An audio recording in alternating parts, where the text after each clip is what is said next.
अब तक आपने देखा कि कैसे आंखों में सपने लिए कृष्णा दिन रात एक कर इंटरव्यू की तैयारी में जुटी हुई है। एक तरफ जहां पिता विद्या कृष्णा का हौसला बढ़ाते हैं, वहीं दूसरी तरफ माँ सरस्वती उसकी पढ़ाई को फिजूल मानती है। ये देखिए, पढ़ाई कर करके आंख के नीचे गड्ढा पड़ता जा रहा है। अरे ऐसा शकल लेके शादी होगा इसका? कृष्णा इंटरव्यू के लिए निकलती है और पहुंचने की जल्दी में पिंटू सिंह की बाइक से टकरा जाती है। कृष्णा दौड़ती भागती कलेक्टर ऑफिस पहुंचती है। देर से आने के लिए कृष्णा को इंटरव्यू देने से रोक दिया जाता है, पर कृष्णा बिना किसी की परवाह किए इंटरव्यू कक्ष की ओर दौड़ पड़ती है। अब आगे। अरे अरे रोको उसको।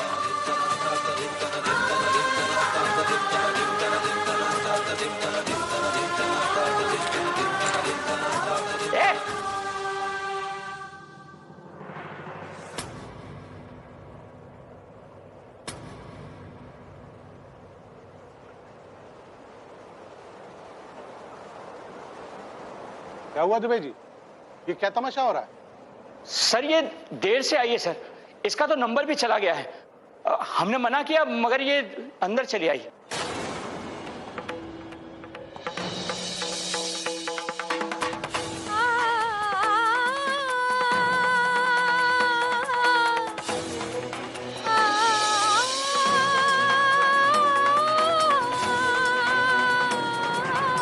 सर, हम देरी के लिए माफी चाहते हैं, पर हमारा ये इंटरव्यू देना बहुत जरूरी है। आप सिर्फ हमको एक मौका दे दीजिए। एक तो देर से आई, दूसरा बिना इजाजत अंदर चली आई, ऊपर से ऑर्डर चला रही है। आपको लगता नहीं है कि आपने नियम का उल्लंघन किया है? सर, गलती किए हैं तो सजा जरूर भुगतेंगे, पर हम आपसे विनती करते हैं कि आप हमारा इंटरव्यू ले लीजिए। फिर आप हमको हमारी इस गलती के लिए जो भी सजा दीजिएगा वो हमको मंजूर होगा।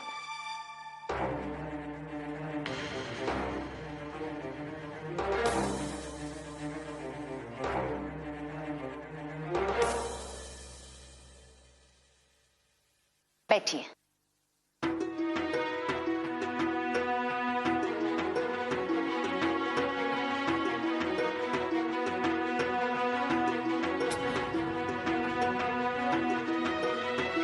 अरे बैठिए ना, इधर उधर क्या ताक रही?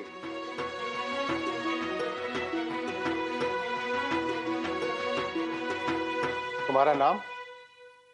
कृष्णा राज।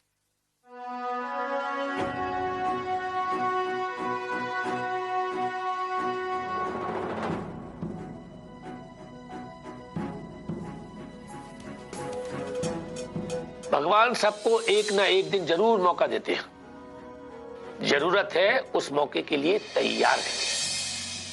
मिस कृष्णा राज, देखिए आपसे 2 सवाल किए जाएंगे। आपको उनमें से किसी एक का उत्तर देना है। हम भी देखते हैं आप कितनी काबिल हैं। सर, अगर आप आज्ञा दें तो हम दोनों सवालों का जवाब देना चाहेंगे। अच्छा तो बताइए, नीचे से यहां तक आने में आपने कुल कितनी सीढ़ियां चढ़ी?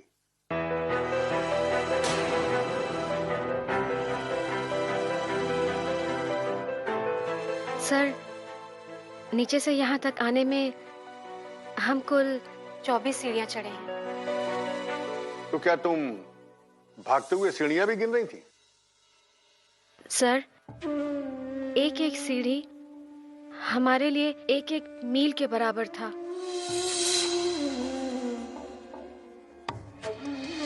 इसलिए हमको याद है कि हम कितना सीढ़ी चढ़े हैं। आप सरकार की किन्हीं 5 योजनाओं के नाम बताइए। सर, केंद्र सरकार या राज्य सरकार की योजनाएं? राज्य सरकार। MDM, mid day meal, ICDS, integrated child development scheme, rural employment guarantee योजना, राष्ट्रीय बुजुर्ग पेंशन योजना और जननी सुरक्षा योजना। हमारा देश विभिन्नताओं से भरा हुआ है। प्रशासन चलाने के लिए आपको इन विभिन्नताओं की जानकारी होनी चाहिए। क्या जानती हैं आप इनके बारे में? सर, सही कहा आपने। हमारा देश विभिन्नताओं का देश है। हमारे देश में 28 राज्य, 7 केंद्र शासित राज्य, 641 जिला और 5000 ब्लॉक्स हैं। हमारे देश में मुख्य रूप से 7 धर्म, 232 जातियां, 22 भाषाएं और 700 मातृभाषाएं बोली जाती हैं। विभिन्नताओं से भरे इस देश में 3000 के करीब भोजन के प्रकार हैं। चलिए बताइए, आप बीडीओ क्यों बनना चाहती है?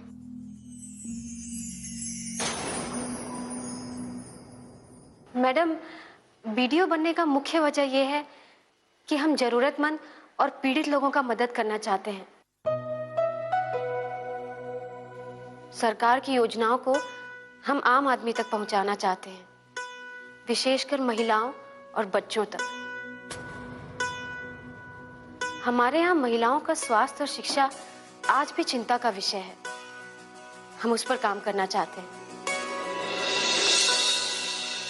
ताकि हर महिला को सम्मान और अच्छा स्वास्थ्य मिल सके।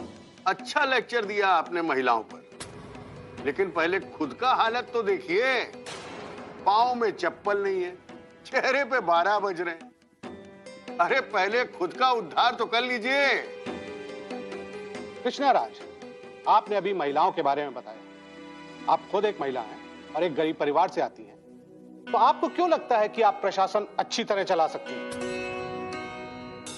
सर, हमारे पापा का मासिक आमदनी 8000 रुपया है और हम अपने माँ को 8000 रुपया में पूरा घर चलाते हुए देखे हैं।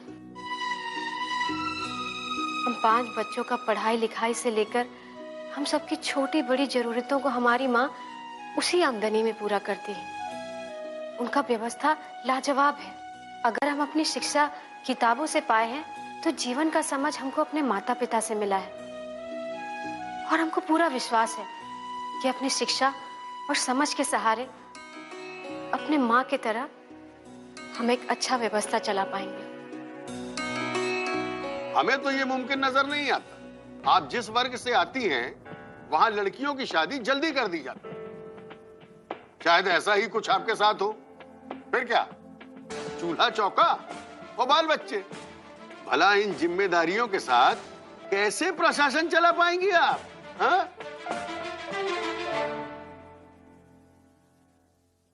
सर, सोच अगर सकारात्मक हो तो जिम्मेदारी उठाने की क्षमता बढ़ जाती है। यहाँ बैठे आप लोग किसी के पति, पिता और मैडम किसी की माँ या बहन होंगी, लेकिन फिर भी आप लोग अपनी जिम्मेदारी बखूबी निभा रहे हैं। हम भी आप लोगों से प्रेरणा लेकर अपनी जिम्मेदारी को अच्छे तरह से निभाएंगे। कृष्णा, आपने अपने बीडीओ बनने की जो वजह बताई, सिर्फ वही एक वजह है? हमें तो यकीन नहीं होता।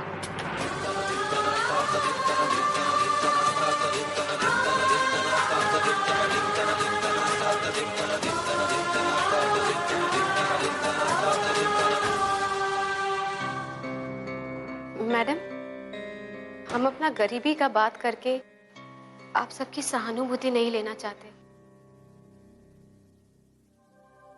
पर सच ये है कि हमारे परिवार से आज तक कोई सरकारी नौकरी में नहीं जा पाया है। हमारे पापा एक मामूली काम करते हैं।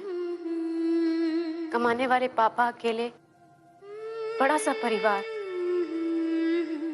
काम करके हम अपने पापा की जिम्मेदारियों को अपने कंधों पर लेना चाहते हैं, अपने पापा का सपना पूरा करना चाहते हैं। पलकों के नीचे पलती हुई सपनों की दुनिया लेके चली। जगने कहा तू थम जा यही, मरवाना नहीं, माना नहीं, हारा नहीं। बदला है मौसम, हमने मिट जाएंगे। अब आप जा सकती हैं। मिला है